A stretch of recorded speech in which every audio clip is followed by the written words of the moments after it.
Welcome to Between the Races podcast with none other than Mitch Evans today. The show is brought to you by AS3 Performance Parts, the home of aftermarket motocross and enduro parts, from hardware and protection parts, including skid plates and radiator braces, to performance cooling parts, including silicone radiator hoses and oversized impeller kits. AS3 also has a huge range of brake, clutch, and gear levers, all with different features and adjustability.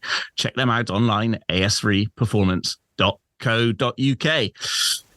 Mitch Evans, great to see you. Great to hear from you. It's been a while. I think the last time we spoke was in France on a post-race podcast, and things were looking good. You just returned back from sort of injury. It was bit by bit to get back race fit, but the results have been there, and you've been performing ever since. Yeah. Hey, mate. Thanks for having me on. It's been a while since we last did a podcast. Good to be back, and things were looking good then. We got on top of a lot of things. Like, I was starting to feel quite crappy physically at that time, and got some bloods done, and straight away after the doctor gave me some supplements, like a few days later, I started feeling way better. So that was a quick and easy fix, thankfully. And then, I was able to get back into training quite a bit, and ended up changing trainers since then. Now I work with Kevin Strybos, who's team trainer. Strybos. Yeah. So it's been good. Things have been going well. I'm feeling way better physically. My numbers off the bike when I'm cycling or running and in the gym and whatnot are way up. Even better than what they were at the end of last year. So feeling really good physically, and just unfortunately hasn't transitioned over to my results at the races yet. Let's go back to what was it? Was it a B12 thing, or what was causing you the early issues with what sort of supplements did you take just to sort of get back onto a level playing field again? Yeah, so basically, if you remember last year at the end of the year, like in Turkey, the first moto on the Sunday, I led like 15 or 18 minutes of it, and then I just threw the anchor out and ended up like 13th or something. Turns out then, I was battling like a type of monovirus, one of those sort of viruses, and it just was bringing down my immune system. And with the time off of in the winter, I was able to get over that. But then once I started training all the time, my immune system just stayed very low and weak. And I was able to like get through the winter because I had recovered after last season. And then, by the time we got to like Argentina, that's when I started feeling really bad again. And it was basically, just because my immune system couldn't keep up. So basically it's just been like amino acids to boost my immune system. And it was quite funny that it could be such a simple fix like that, because I never would have thought that just having a low immune system would make you feel so tired and crappy all day. But it's just it's like it was like two little pills that you break open and drop under your tongue, and made a world of difference in the morning and before you go to bed. So really glad that we got on top of it quite quickly. And obviously it would have been nice to get on top of in November last year, but we thought everything was fine back then. Really thankful for the team doctor. I find he's been like the best doctor that I've ever worked with. Okay. And really good guy. That's cool. So for those that don't kind of remember history, obviously from Australia, come over to MXGP, spent a long time in with the 1114 on the MX2 bike, then graduated to HRC, and then a few injuries over the years. One was the wrist, which was we spoke about in depth in December. We've got that nice little video coming out soon on mxvice, but that was near enough a career-ending injury, Mitch. At one point you actually thought that you weren't even going to be riding this year. Yeah it was actually it's funny, I was only thinking about how my career has been in Europe just the other day, and I feel like, once I sort of get on top of one thing, then I struggle with another thing. And, I've never really been able to show like my true potential because, just before I broke my wrist, I felt like I was finally at that level of being able to, fight for the front. And then, just one little mistake where you overjump a jump and it can end your season. And then, not knowing at the time could also possibly end your career. So, that was a difficult one, but before that wrist injury, I also had dislocated my shoulder at round 2 of Balkansword just before the COVID happened. So, did the COVID lockdown, had shoulder reconstruction, then started riding again only 2 weeks before the season started back in Latvia, and then we did the 3 in Latvia, 3 in Faenza, and started to really make some good progress there.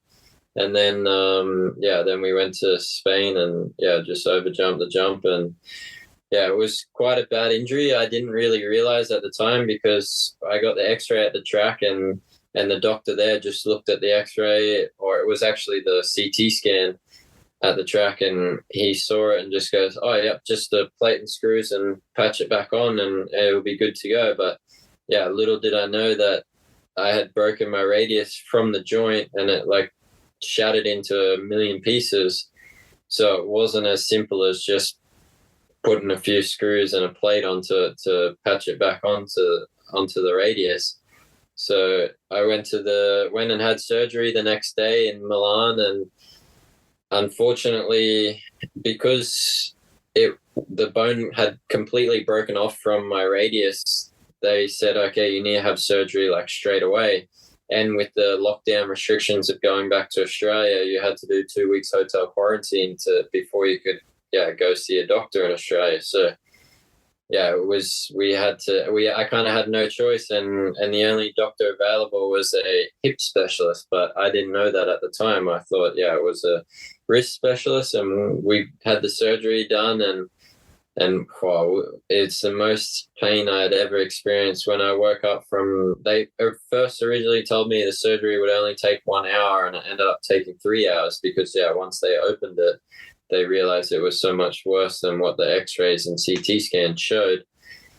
And when I woke up from the surgery, it felt like they just butchered my arm. Like I was in so much pain. And in Italy, not speaking Italian, asking for more morphine because it wasn't doing anything, and they would just stick it into my leg or into my shoulder instead of putting it through the IV drip that they had in me. And it just wasn't really doing anything, and I ended up spending 4 weeks in Italy trying to do rehab. And no matter what I told anybody that I thought something was still wrong with the wrist, they didn't want to believe me, and they just kept saying that I'm a sook and I don't have a high pain threshold and blah blah blah and all this. So in the end, I decided to fly back to Australia, do 2 weeks hotel quarantine, and then I could finally see my doctor. And I got another CT scan done then. So this is 8 weeks after the surgery. So most of the bone is healed and whatnot. And as soon as he opened up the image on the TV or on the computer screen, his reaction was, oh. And me sitting there when I hear a doctor say that, when you already have a feeling in yourself that something's not right, because even when you looked at it, there was still an S bend in my wrist.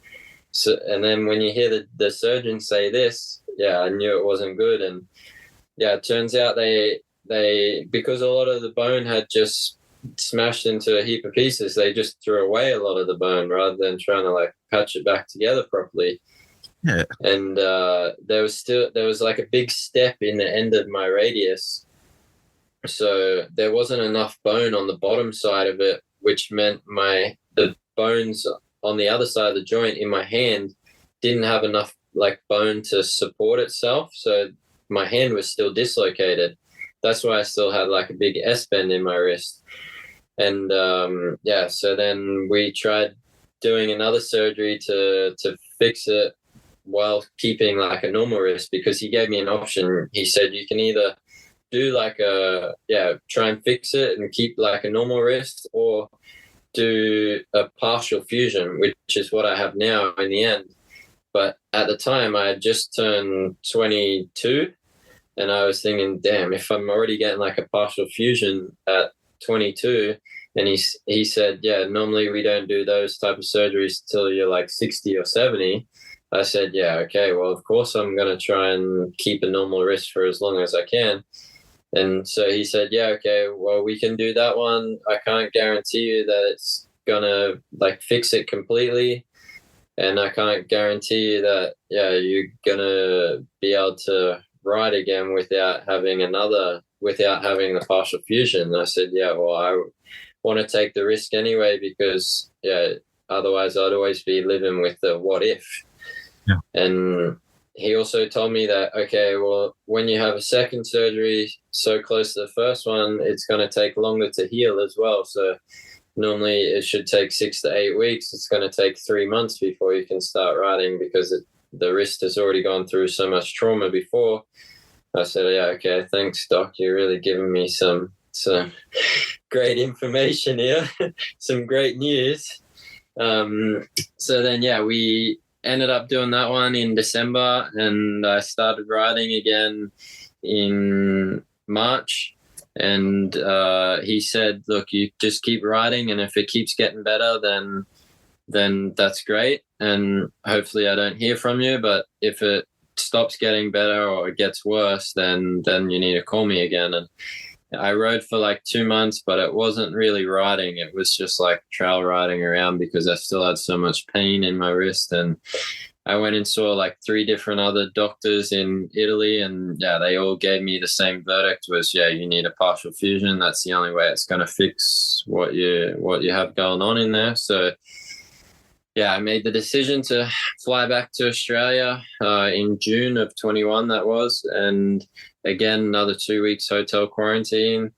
And then I had to wait another 3 weeks before I could get surgery as well, because, some rules with the hospital at the time. And that was only when the doctor could fit me in. So ended up getting the partial fusion done. And again, because I had already had so much trauma to the wrist, and that being such a big surgery, he said, it's going to take like 3 to 6 months again before you can start riding. So that was in mid-July I got it done, and I was able to start riding again mid-November. So unfortunately missed the whole of 21 season, and then started riding again in November. And it was quite good in the beginning, because I had a lot of time to heal, and there wasn't much force going through it. But once I started riding more and more, then the inflammation kept building up, and then that was bringing the pain. And then we did the Madeley Basin GP at the beginning of the year, and I was in so much pain, like I could barely hold on. And we ended up going and getting a cortisone injection, and it got rid of all the inflammation and swelling, and it just, even in everyday life, because my wrist was like twice the size as my right wrist, just from all the swelling and inflammation in there. And as soon as that went away, it was night and day difference. And since then, I haven't really had a problem with it, other than the occasional, casing a jump or over jumping something. But ever since then, it was like I could finally actually start riding my dirt bike again without being worried about the pain or the pain hindering me. So it was, what did we do? Round 2 was Mantoba last year. And from that GP, it was basically like my training season, and season really actually could start fully then. Howdy how. I can't believe that, all that time lost just from the rest. That's pretty much 12 months, wasn't it? You literally just wrote off from either having surgery, waiting for surgery, that type of thing. And crazy to think that you've only had a cortisone injection since, and the rest has been fine. Yeah. So I broke my wrist. It was like the 10th of October in 2020. And finally when I could start riding again was like the 15th of November. Of 21. So yeah, like a year and 1 month. And like I said, it's unfortunate that I had the first surgery in Milan, but a lot of other factors played into that. It's one thing to sit on that and kind of you got to let it go at some point, because you can't change the past. But another thing that quite annoyed me at the time was that when I think it was at the end of 2021, or no, it was at the beginning of 21. The Dakar rally had just finished, and Toby Price crashed and broke his collarbone or shoulder or something. And he flew back to Australia, and he went and saw the doctor straight away. And if they needed to do the surgery at the time, they would have been able to do the surgery. But he ended up doing 2 weeks of quarantine, but in a hospital. Nobody could come and see him or whatever. And then once he finished those 2 weeks, he finally got the surgery. And his doctor was the same as my doctor. And so when I went and had one of my checkups, I asked him, I said, so if I had called you or whatever and we all organized it, I could have flown back to Australia straight away and could have done the surgery straight away. He said, if you need to have the surgery done straight away, then there's protocols that we can do to have you do that, and you do the surgery and then you still do the quarantine. And that's another thing that added to my frustration, because if the first surgery had been done properly, then one, I would still have a normal wrist, and two, I would have been back on the bike straight away. I wouldn't have missed the 2021 season. So a lot of those things built up that added to my frustration and anger kind of thing. But at the end of the day, you just got to let them go. Otherwise you just get angry and mad over nothing over something that you can't change. But sort of back then, the information wasn't as good as what it is now because of COVID. It put so many pieces under pressure, and information was a bit of a nightmare. That whole COVID period, I just want to forget anyway, because it was a bad old time. And fair play for recovering, because I can remember talking to you, and it was at one stage it was like, maybe this is it. Maybe you kind of 22 years old in that's the professional. Your job over and done, which is insane. Yeah. So at the end of last year, I went home and had the plate and screws removed in October.